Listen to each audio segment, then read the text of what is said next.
Olá, gente, aqui é a Prajaque e hoje eu quero conversar com vocês sobre a resolução de equações do segundo grau completa. Isso mesmo. Até aqui a gente viu quando resolver, quando ela só tem os coeficientes A e B, ou então quando só tem o coeficiente A, ou quando tem o coeficiente A e C. E hoje nós vamos conversar quando a equação que é da forma ax ao quadrado mais bx mais c igual a zero, ou seja, quando essa equação aqui, ela vai ter todos os coeficientes, ela vai ter o a, ela vai ter o b e ela vai ter o c. Essa será a nossa conversa de hoje. E a gente vai começar com um exemplo, isso mesmo, gente. Existem outras formas de se encontrar a resolução dessa equação, mas nós vamos focar nessa formulazinha aqui que a gente usa. Eu acredito que muitos já devem ter visto isso aqui. Quem não está vendo pela primeira vez, essa aqui, esse símbolo que a gente chama de delta, tá certo? E depois a gente usa a fórmula que é conhecida como Bhaskara, porém não é de Bhaskara. E esse nome Bhaskara só é usado aqui no Brasil para representar a fórmula da equação do segundo grau.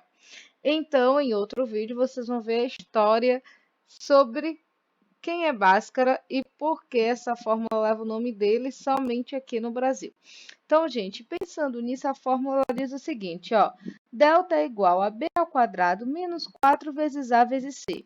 X é igual a menos b mais ou menos raiz de delta sobre 2a. Então, eu primeiro faço delta e depois eu aplico na formulazinha para descobrir as raízes dessa equação. Então, eu vou encontrar o x1 e o x2. E aí você deve estar se perguntando, professor, uma fórmula, ela vale para tudo? Sim, gente.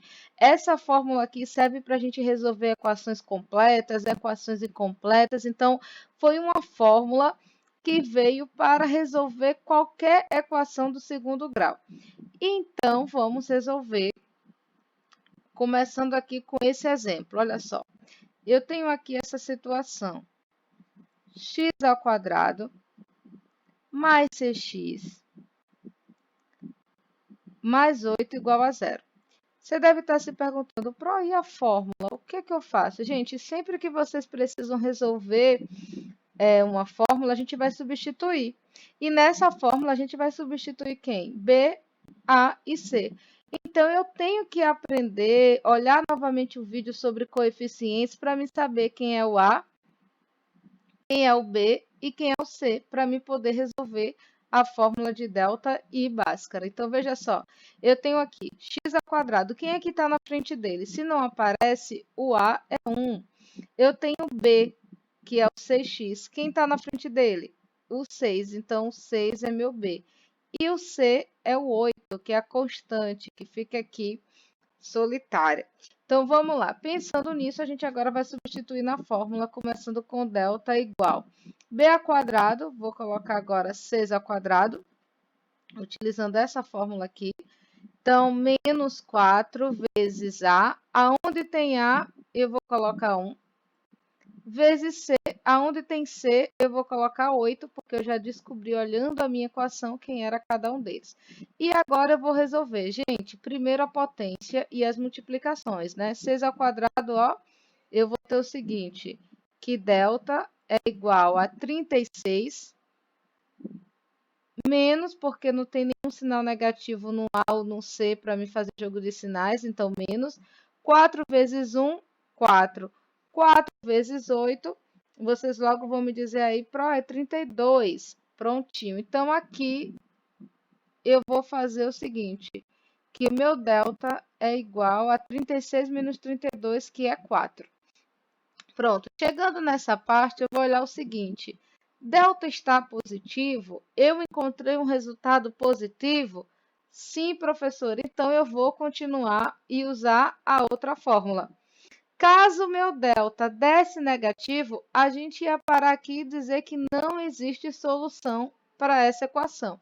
Então, vamos agora fazer usando a outra fórmula, já que meu delta é positivo. Então, x vai ser igual, olha só, menos b. Pronto, quem é meu b? 6. Então, x vai ser igual a menos 6 Mais ou menos, porque lá no final vocês vão entender que a gente vai fazer uma raiz e a segunda raiz, então são duas raízes. Então, mais ou menos a raiz de delta, que é 4 que eu já encontrei aqui. Tudo isso sobre 2 vezes o A. Quem é meu A? 1. Então, veja que os meus coeficientes eu vou estar sempre utilizando. Isso aqui vai ser igual aqui, ó. A gente vai avançar. Meu x aqui vai ser igual. Vou simplificar isso aqui para ficar menor. Então, menos 6, eu repito que não tenho que fazer com ele ainda. Mais ou menos, quem é a raiz quadrada do número 4? 2, professora. Pronto. Isso tudo aqui, 2 vezes 1, que me dá 2. Pronto, gente, cheguei nessa situação, eu agora vou fazer o x uma linha e o x duas linhas. Vou colocar aqui de outra cor para vocês visualizarem, ó. O x uma linha, eu vou fazer a operação usando o sinal de mais. Então, vai ficar menos 6 mais 2 dividido por 2. Isso aqui vai me dar menos com mais. A gente subtrai e conserva o sinal do maior. Então, vai ficar 6 menos 2, 4, com menos 4, dividido por 2. Poxa, Pro, agora eu vi isso aí. Menos 4 dividido por 2 é igual a menos 2. Pronto, gente. Então, o nosso primeiro resultado, nosso x uma linha, vou colocar aqui, ó. Meu x uma linha é igual a menos 2. A minha primeira raiz, o meu primeiro número, que se eu colocar no lugar de x, vai zerar essa equação, é o menos 2. Ok. Vamos fazer agora o x2, que é encontrando a segunda raiz. Deixa eu botar aqui de branco para vocês verem. Então, gente, é só substituir na fórmula e no final você já fez com o positivo, agora vai fazer com o negativo, ó. Menos 6 menos 2 dividido por 2. Essa aqui vai ser a minha segunda raiz. Menos com menos, a gente soma e repete o sinal, isso vai me dar menos 8 dividido por 2. Isso aqui vai ser igual a menos 4. Então, aqui eu tive menos 2 e aqui eu vou ter menos 4. Beleza, Pro. E agora? Eu vou colocar aqui que o meu x duas linhas, a minha segunda raiz é menos 4. Ou seja, se eu pegar menos 2 e colocar no lugar do x nessa equação, isso vai dar zero. Se eu colocar menos 4 no lugar dessa equação, isso também vai dar zero. Então, agora que você conheceu a fórmula de Bhaskara, você viu aqui delta, né? Vocês agora vão ver mais exercícios futuramente, utilizando sempre essa linda fórmula aqui. Lembrando que precisa apenas saber quem é A, quem é B e quem é C, tá, gente? Forte abraço e aguarde o vídeo da resolução de exercícios. Beijos!